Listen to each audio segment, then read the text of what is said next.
Hello, this is Jim again for the Monopoly Project. We're doing one of our floating book reviews. We're on the Monopoly Project yacht. Every successful real estate investor has a yacht, and unfortunately it's the Bikini Girls' days off, so it's just me here on Val Vista Lakes. And today we're going to review this book called Fundamentals of Angel Investing. And it's about angel investing, as you would guess from the title.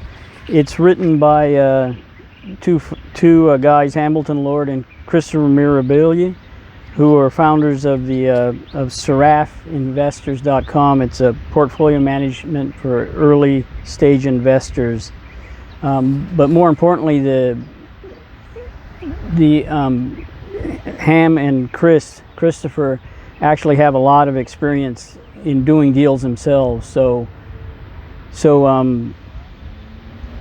let's see, Ham's done 50 companies over the last 15 years, and Christopher's involved in 65. So they've been involved in angel investing through all phases of it, exits, good and bad, where they made money, where they lost money, where nothing came back. They are also served on the board of these companies. They served as advisors to the angel company and the angel CEO. So they're very, very experienced, and it's real experience. Again, it's not a couple guys who did it once or twice and then are selling books and data and information on just based on their non-existent experience.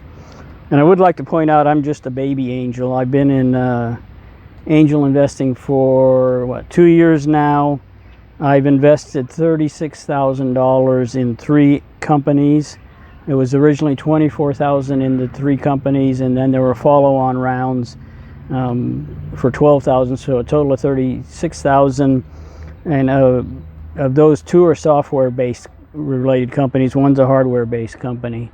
So like I said, I'm just a baby investor, but I'm going to review their book based on what I think, whether this is a useful book for somebody who's interested in angel investing. And that's basically the answer. Is if you're interested in angel invested, or you're interested in getting involved in angel investing, or even if you're just curious about it, this is a really good book, because it's based on their angel course. Angel 101 is what they call it, and it's a basic introduction to angels.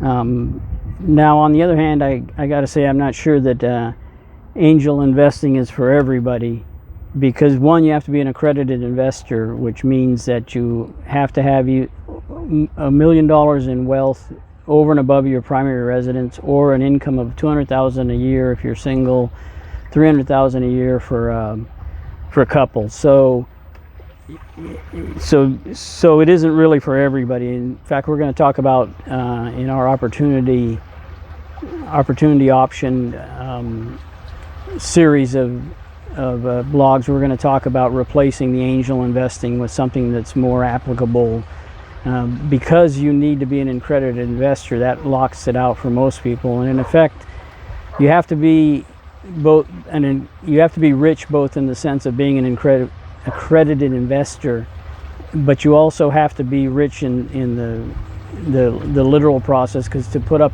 $100,000 or $200,000 to do angel investing means you have that kind of money. And so we'll talk a little more about that later. What I'm going to do is I'm going to step through the book and just make some comments on it. And then I'm going to add some comments to the author, because there's some few things in here that I think the authors could have did better to make this a better book. And not so much content, although there's 1 or 2 content related. It's primarily organization and how they present the information. So, and then I'm also going to do a shout out to our local angel group, the one I joined, Arizona Tech Investors, led by Jim Gulka, who's the chairman and lead, because that's another excellent. If you're in Phoenix, his information is as good as this, and you can see him in person either in the courses he teaches, which are basically, again, Angel 101, or if you actually join the group, you can visit as a visitor at the meetings, and that was interesting, and then you can join the group itself. So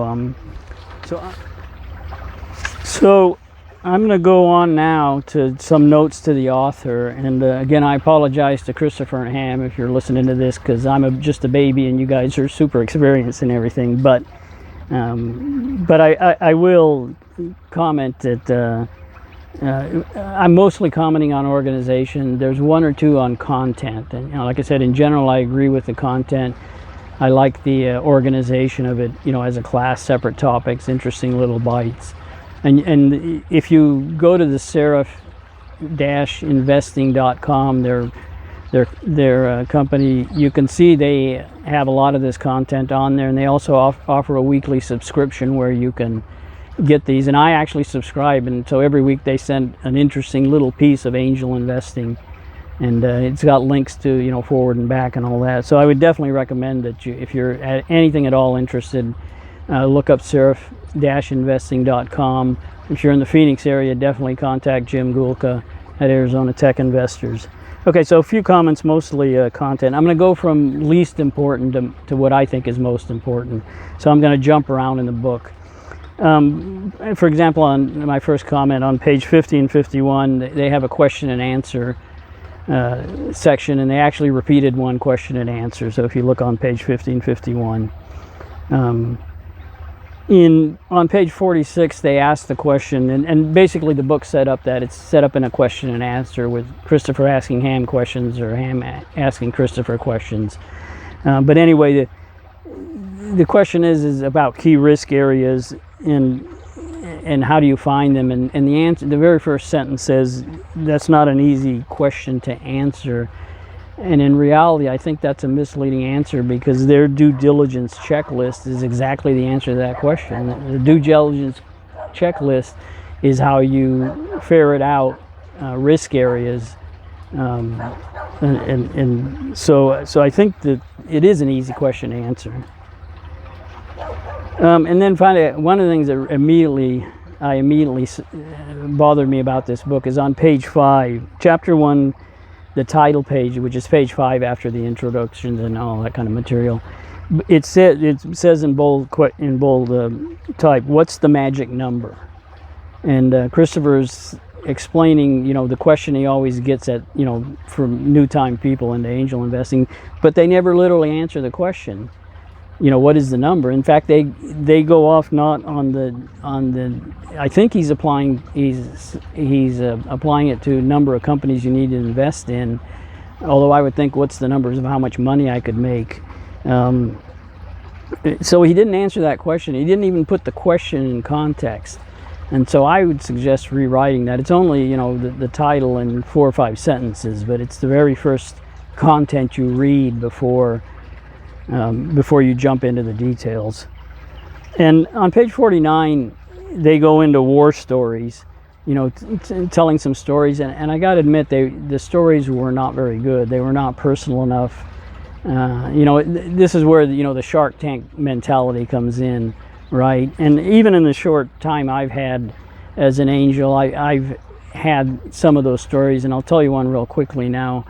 Here is when I first joined the ATI, Jim's group, they had just invested in a company that does what I do, satellites and launch vehicles and that kind of stuff.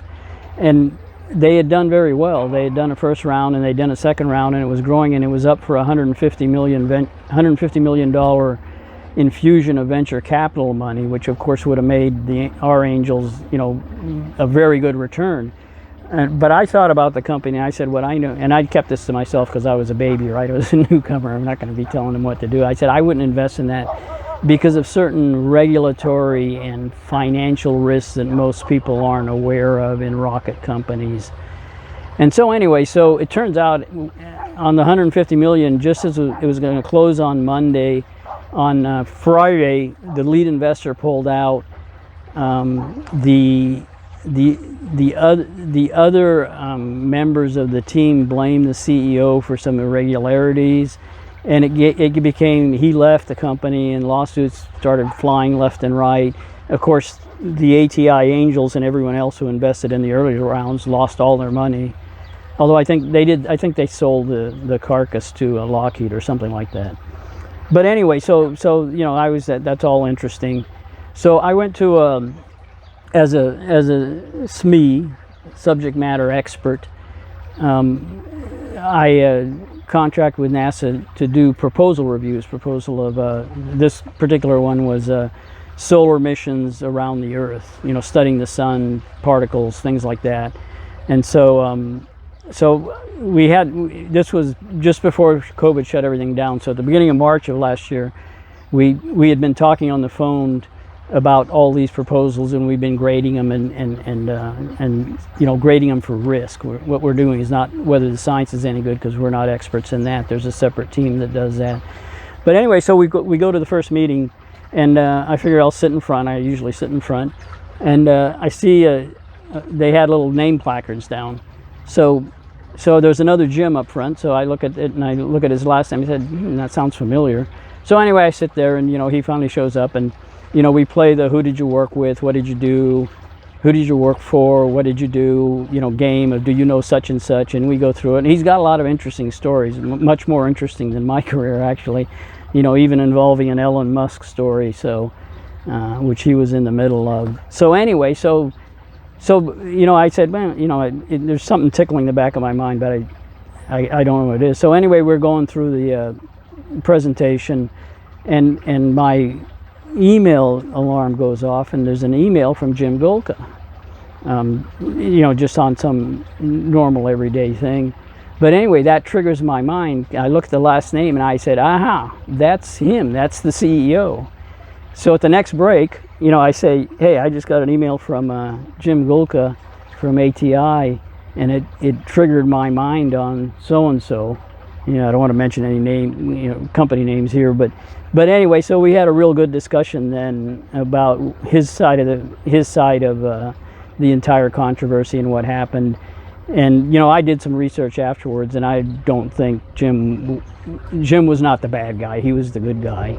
So anyway, so that's my little angel war story that you know, so from a totally different place, you run into something that you know something about. And so that's my comment, is I think they need to have some more interesting war stories about, you know, Shark Tank, you know, a little, you know, last minute problems and all this and so on and so forth. So finally, I said earlier in the general review about putting opportunity costs on page 104. I think you really need to move that to the front, because whenever you're doing an investment, you need to compare it to your alternatives, to what is the opportunity cost of using that money and time for angel investing to do something else. And finally, again, I mentioned this briefly in the general comments on page 35. You know, they asked the question, what do you look at first when you review an opportunity, and they said the team first. And you know, I think that's not the right answer, and I think maybe they've already jumped ahead of the real first question. And to my mind, the real first question is there a problem here that needs to be solved? If there's not a problem here that needs to be solved, you don't need a team to do it. You don't need the best team like the Manhattan Project inventing the atom bomb, or the Justice League saving the Earth, or the A-Team bailing somebody out from some bad guys. But the first question you need to ask, is there a problem? If there's no problem, you don't need a team. But even after you answer the question of, yes, there is a problem, the next question you have to ask is the market big enough to make it worth pursuing, or there's not enough money in the thing even if you solve the problem. And like I said, a perfect example of that is a lot of medical conditions. They only afflict a small percentage of the people. So unfortunately, from a financial point of view, there's no big financial benefit to solving those. I mean, you might find that the technology may have dual use, so it could apply to some other things, but in general, you need a big enough market that it's worth going after. And you Jim and Christopher and Ham talk about that in their introduction to angel investing, as you know, what markets are worth going after and so forth. So anyway, so I think they should rewrite that to attack the problem, or you should rewrite that, Ham and Christopher, so to acknowledge that first you need a problem, and then you can go look at the team. So that's fundamentals of angel investing. Do I recommend